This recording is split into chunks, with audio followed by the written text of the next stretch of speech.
You know, many people are still waiting to see if they qualify for federal assistance after Hurricanes Gustav and Ike. FEMA says it'll be decided on a case-by-case basis. But what about future storms?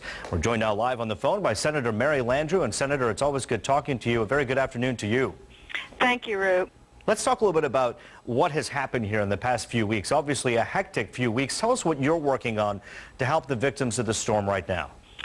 Well, first of all, I'm happy to be able to conduct 2 hearings next week. As you know, we're on a very tight time frame here in Congress because the Congress is trying to end this session by next week. But I'm going to fit in 2 hearings. We've had not only Gustav, which really devastated large parts of our states with wind damage, not just the coastal areas, but Ike. The flooding was really greater than Hurricane Rita.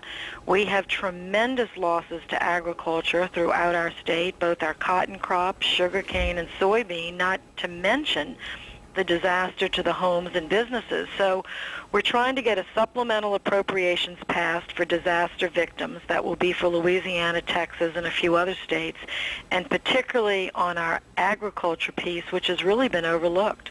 Let's talk a little bit about what type of money we're talking about and how quickly that could hit the ground. Well, the governor is going to craft that package now. The lieutenant governor was up here. I just left a meeting with Commissioner Mike Strain. There are lots of Louisiana officials up here trying to shake up Washington to make them understand how devastating the storm was, not just to Texas, but to Louisiana. So I'm grateful for those officials that have come up to help us tell the story.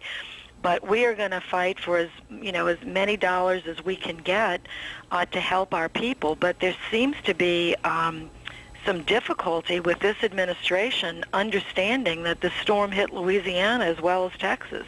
Let's talk a little bit about evacuations in the future. There are some people out there who are extremely frustrated by the fact that they keep applying for FEMA assistance to try to pay for some of those hotel rooms. Some of them aren't getting the money that they thought they would get. This could hurt future evacuations, according to some. So I guess the question is, what are you folks doing to work with FEMA for programs in the future if we have to do this again?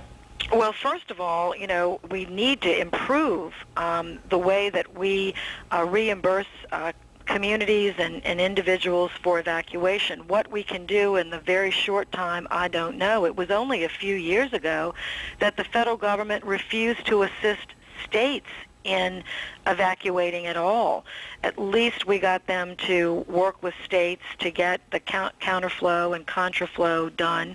But this reimbursement issue is a very serious issue, and I think we just have to address it FEMA officials we've spoken with have said that it's a case-by-case basis. Is that good enough? It is not good enough. Absolutely not. And it can't be done by a case-by-case basis. People need to know ahead of time what they might be reimbursed for and what they won't be reimbursed for. Otherwise, there's not going to be any organized way to evacuate people, even special needs communities. So, again, FEMA just really doesn't quite understand our situation down on the Gulf Coast. We're going to try to push them to a better system. All right. Senator Mary Landrieu joining us by way of phone. Of course, hard at work right now. We thank you for your time.